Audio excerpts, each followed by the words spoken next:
இரவு 8 மணிக்கு எடப்பாடியின் வீட்டில் நடந்த திடீர் ஆலோசனை கூட்டம்.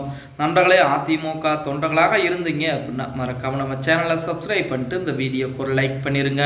அனைத்திந்திய அண்ணா திராவிட முன்னேற்ற கழகத்தை பொறுத்த வரைக்கும் நம்ம அனைவருக்கும் தெரியும், 2026 சட்டமன்ற தேர்தலில் அதிமுக தோல்வியை தழுவி இருந்தது. அதன் பின்பு அதிமுகவில் ஏற்பட்ட உள்கட்சி பிரச்சனை எல்லாம் நம்ம அனைவருக்குமே தெரியும். அடுத்த கட்டமாக அதிமுகவை என்ன செய்வது, அதாவது அதிமுகவிலிருந்து எடப்பாடி பழனிசாமிக்கு எதிராக குரல் கொடுத்த அனைவருக்கும் எடப்பாடி பழனிசாமி தற்போது முக்கியமான பொறுப்பை கொடுத்திருக்கிறார்.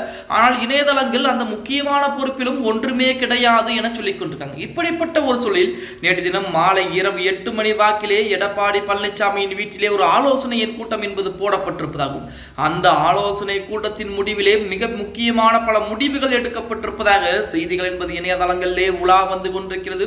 அதாவது வருகின்ற இடைத்தேர்தலிலே நாம் எந்தெந்த தொகுதியில் போட்டியிடலாம், மொத்தமாக 5 தொகுதி இடைத்தேர்தல் என்பது வரப்போகிறது.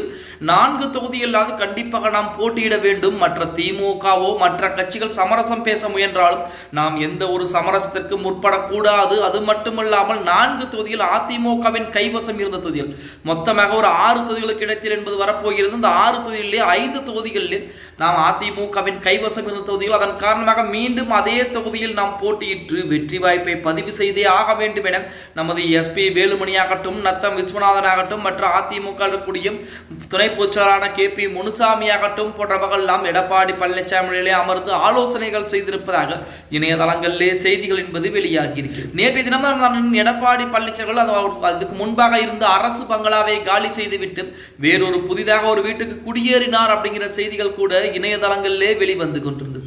இன்னொரு புறத்திலே சசிகலாவை இணைக்க வேண்டும் என ஒரு சில நபர்கள் சொல்லிக் கொண்டிருப்பதாகவும் செய்திகள் என்பது உலா வந்து கொண்டிருக்கிறது.